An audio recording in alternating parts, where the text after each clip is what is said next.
Hi friends, welcome back to our channel.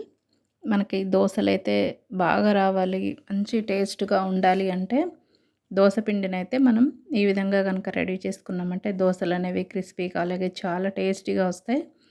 మనం ఒక glass మినపప్పుకైతే 2 గ్లాసులైతే బియ్యం అయితే తీసుకోవాలండి.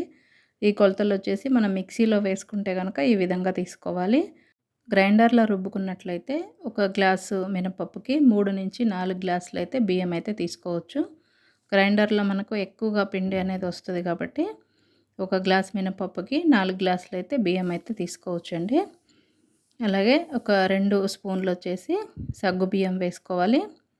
అలాగే మీరు సగ్గుబియ్యం ప్లేస్‌లో అటుకులైనా తీసుకోవచ్చు. అలాగే ఒక పావు టీ స్పూన్ వరకు వచ్చేసి మెంతులు వేసుకోవాలి.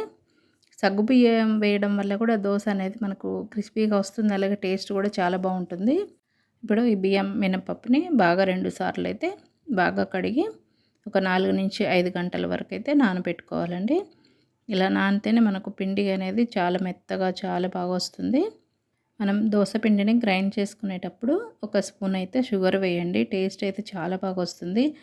మనం బయట హోటల్స్‌లో ఎప్పుడైనా టిఫిన్ చేసినప్పుడు దోస అయితే ఒక డిఫరెంట్ టేస్ట్ అయితే వస్తుంది కదా! ఈ షుగర్ వేయడం వల్ల అదే టేస్ట్ అయితే వస్తుందండి. గ్రైండ్ చేసేటప్పుడు వేయకపోయినా మనం దోస వేసుకునేటప్పుడైనా పిండిలో కొంచెమైనా షుగర్ వేసుకొని ఒక 1 స్పూన్ వేసుకుంటే సరిపోతుంది. ఒకసారి అయితే ఆ విధంగా అయితే ట్రై చేయండి. టేస్ట్ మాత్రం చాలా చాలా బావుంటుంది.